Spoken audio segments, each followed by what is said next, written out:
Friends, నా పేరు శ్రీనివాస్. మీరు చూస్తున్నారు ఎస్పీఎన్ ఎడ్యుకేషన్ యూట్యూబ్ ఛానల్. మొత్తంలో ఇవాళ ఈ వీడియోలో PM Kisan 19th installment payment గురించి భారీ బిగ్ అప్డేట్ ఇచ్చింది కేంద్ర ప్రభుత్వం. మొత్తానికి ప్రతి విడతలో 2,000 రూపాయల చొప్పున 3 విడతల్లో కలిపి మనకు 6,000 ఇస్తున్నటువంటి ప్రభుత్వం ఈసారి ఏకంగా దాన్ని 10,000గా పెంచడం కూడా ఒక గుడ్ న్యూస్ అని చెప్పొచ్చు.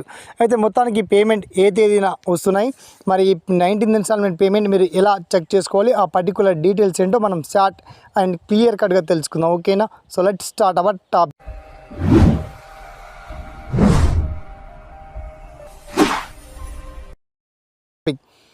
సో ఫ్రెండ్స్, మొత్తానికి PM Kisan 19th installment payment సంబంధించి మీకు ఎటువంటి డౌట్స్ ఉన్నా సలహాలు ఉన్నా మీరు వీడియో కింద లింక్ ఇచ్చాను, వన్స్ చెక్ చేసుకోవచ్చు. లేదా pmkisan.gov.in అఫీషియల్ వెబ్సైట్లో కూడా ఉంటాయి.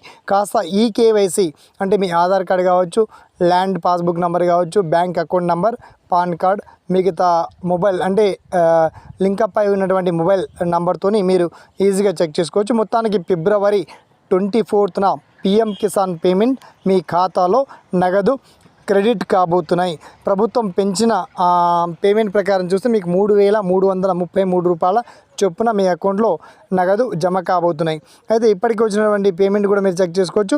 అండ్ రాబోయే లిస్ట్లో కూడా మీ పేరు ఉందా లేదా అనేటువంటివి కూడా చెక్ చేసుకోవచ్చు. మొత్తానికి బీహార్ స్టేట్ నుంచి ఈ నిధులు విడుదల చేస్తారని చెప్పేసి కేంద్ర వ్యవసాయ శాఖ మంత్రి తెలియజేయడం చాలా గుడ్ న్యూస్ అని చెప్పొచ్చు. ఇక పీఎం కిసాన్ పేమెంట్ గురించి మీకు వచ్చినటువంటి ప్రతి డౌట్స్ని, సలహాలను, సందేహాలను తప్పకుండా గుర్తు చేయండి. అండ్ ఈ వీడియోని మాత్రం ఒక 100 మందికి ఫార్వర్డ్ చేయండి, షేర్ చేయండి, లైక్ చేయండి. సదా మీ సేవలో ఈ SPN education YouTube channel. Thanks for watching. జై హింద్.